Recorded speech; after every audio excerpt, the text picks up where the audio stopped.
इस बात की तहकीक होनी चाहिए कि अरशद शरीफ को पाकिस्तान से जाना क्यों पड़ा और वो किसके कहने पर गए। हाँ। बिल्कुल इसकी भी तहकीक होनी चाहिए, मगर इसके हमें उनके तमाम दोस्तों को पता था कि यहाँ पे जो उनके लिए हालात थे, जो उनको धमकियाँ मिलने जा रही थी, उनके ऊपर मुकदमात फ्लिमजी किस्म के 13-14 FIR कर दी गई थी और उनकी जान को ख़तरा था। ये हम सब तक इतलाएँ आ रही थी। तो ये इससे ज़्यादा फोकस इस बात पे करना चाहिए जो इमरान खान ने कहा है। इमरान खान साहब ने, ये मैं नहीं कह रहा, ये साबिक वज़ीर आज़म पाकिस्तान के कह रहे हैं कि जनाब ये पता करें कि उनको दुबई के अंदर कौन मजबूर कर रहा था कि वहाँ से निकाला जाए या पाकिस्तान के हवाले किया जाए। ये खुरा वहाँ पे सबसे ज़्यादा अहम है। और मेरा ख़्याल है जो इमरान खान जो उनको कह रहे थे कि आज तकरीर में भी उन्होंने फरमाया, साबिक वज़ीर आज़म ने फरमाया कि मेरे पास इतलाएँ थीं कि उनको उनकी जान को ख़तरा, और मैंने उनसे कहा कि आप मुल्क छोड़ दें। तो मेरा सबसे पहले तो उस कमीशन को जो भी बनाया जाए, इमरान खान साहब को बुलाना चाहिए कि उनके पास क्या इतलाएँ थी, कहाँ से आई थी। दूसरा, मैं ये लास्टली हारून से कमेंट चाहूँगा, एक बात कह दूँगा, जो जुडिशल कमीशन है अभी, क्योंकि अभी थोड़ी देर पहले अमेरिका के स्टेट डिपार्टमेंट ने भी कहा है कि इसकी इंक्वायरी होनी चाहिए, उन्होंने भी इसकी मजम्मत की है। और यूनाइटेड नेशंस ने ये कहा है कि इसकी इंक्वायरी होनी चाहिए। इससे एक जो हर्डल था कि हम केनिया के अंदर कोई इंडिपेंडेंट वहाँ पे इंक्वायरी नहीं कर सकते थे और उनके एविडेंस को हमें जो है मानना पड़ना था, ज़्यादा से ज़्यादा एक फैक्ट फाइंडिंग मिशन भेज सकते थे। तो इसके बाद मेरा ख्याल इस बात की गुंजाइश निकला है, सिर्फ ये नहीं कि यहाँ पे तफ्तीश होनी है, असल इसकी तफ्तीश केनिया में होनी है। और अक़वाम मुत्तहिदा की अगर निगरानी में होगी तो उसकी क्रेडिबिलिटी ज़्यादा होगी। ये हारून साहब, इसके मतलब ज़रा आप बयान कीजिएगा। जी आमिर मतीन साहब, आपने भी बड़े वैलिड सवालात उठाए हैं और इससे पहले जो रिपोर्ट आपने चलाई कीनिया से, उसमें भी उस रिपोर्टर ने बड़े वैलिड क्वेश्चंस उठाए हैं। और ये इंक्वायरी जो ऑर्डर हुई है, आई होप कि किसी रिज़ल्ट तक पहुँचे। लेकिन पाकिस्तान की अगर आप तारीख़ देखें इस तरह के कमीशंस और इनकी रिपोर्ट्स की, तो कोई ज़्यादा हौसला अफजा नहीं है। लेकिन एक जो सवाल मेरे जहन में भी एडिशनल घूम रहा है, वो ये है कि इमरान खान साहब भी अभी आज क्रेडिट दिया कि उन्होंने उनको कहा कि वो मुल्क छोड़ के चले जाएं, यहाँ वो सेफ़ नहीं है। पहले तो उनको खुद उनकी सेफ्टी का बंदोबस्त करना चाहिए था। वो मेरा ख्याल में वाहिद रिपोर्टर थे जिनको सबसे ज़्यादा इमरान खान ने इंटरव्यूज़ दिए हैं, पर्सनल इंटरव्यूज़ थे। मेरा जो सवाल बन रहा है वो ये है कि आखिर उनको वीज़े की ऐसी क्या सूरत हाल थी कि वो दुबई छोड़ के जब वीज़ा ख़त्म हुआ तो वो किसी यूरोपीय मुल्क क्यों नहीं जा सके और वहाँ क्यों नहीं ठहर सके, और उनको उस वीज़े में क्या इतनी मुश्किलात थी कि वो कीनिया जैसे मैं हारून आपकी बात काट रहा हूँ।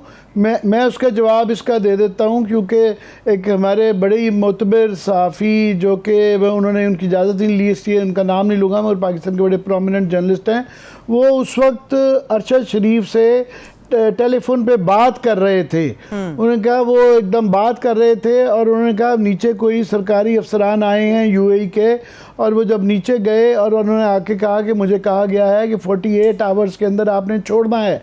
इशू ये था कि उनके पास इंग्लैंड का वीज़ा नहीं था और यूरोप का भी कहीं का वीज़ा नहीं था। तो हमारे दोस्तों ने बहुत कोशिश की कि बरतानिया के हाई कमीशन से उनके वीज़े दिलवाने की, मगर उन्होंने पता नहीं बाय लैब्स या बाय डिज़ाइन या बाय रूल जो भी था, उन्होंने उसमें कोई मदद नहीं फरमाई। जिसके बाद साहब जिसके ऊपर बात हो रही, ब्रेक की तरफ मुझे जाना है, बड़ी माजरत आपके साथ। बहुत शुक्रिया हारून रशीद साहब हमारे साथ मौजूद है। ब्रेक से वापस आएंगे। जो बात रशीद साहब ने उठाए, जो नुकात आमिर मतीन साहब ने उठाए, और बहुत सारे सवालात हैं जो सहाफ़ियों के जहनों पर अभी तक मौजूद हैं। कमीशन का क्या निकलेगा नतीजा, इसके ऊपर भी बात करेंगे। ब्रेक के बाद हमारे साथ रहिए।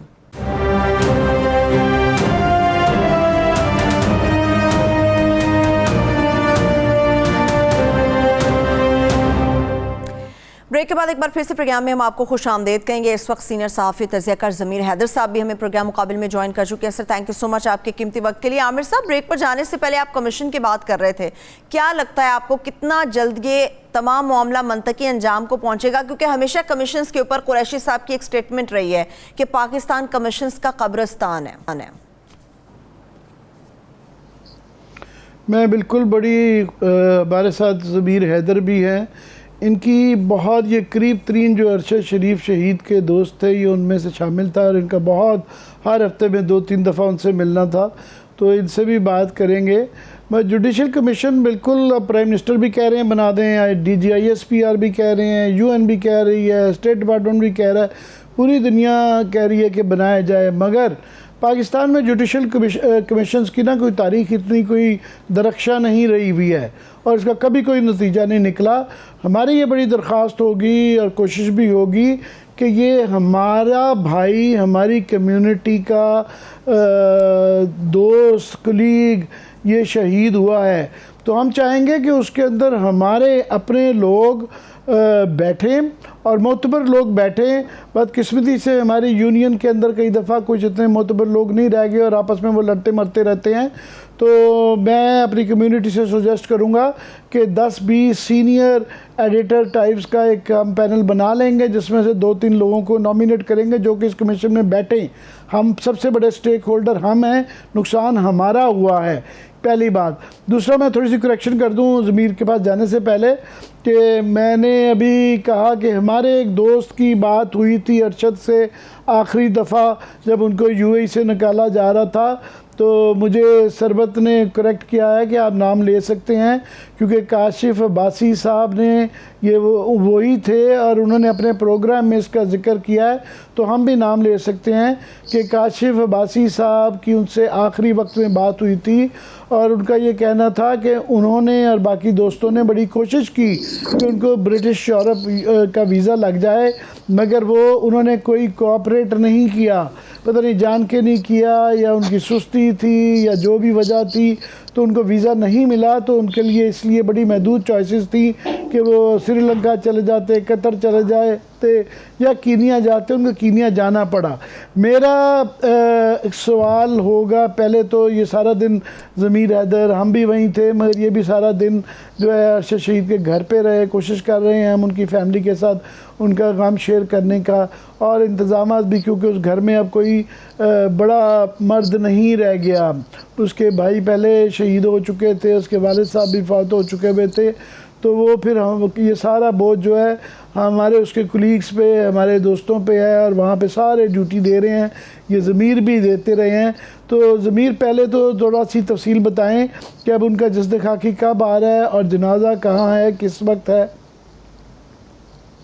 आमिर, एक तो ये कि आज रात 1 बजे इस्लामाबाद एयरपोर्ट पर उनका जस्द खाकी आएगा और हम सारे जर्नलिस्ट जो हैं, हमारा प्लान है कि हम जाएंगे और वहाँ से लेकर फिर कायद-ए-आज़म हॉस्पिटल की जो मॉर्चरी है उसमें वो रखेंगे, क्योंकि इस वक्त जो state of the art mortuary है और जितना अरसा हो गया अरशद की जान गए हुए, तो उसके बाद कुछ ज़रूरत थी कि ऐसी मॉर्चरी हो जो कि नई हो, जिसमें फैसिलिटी सही हो।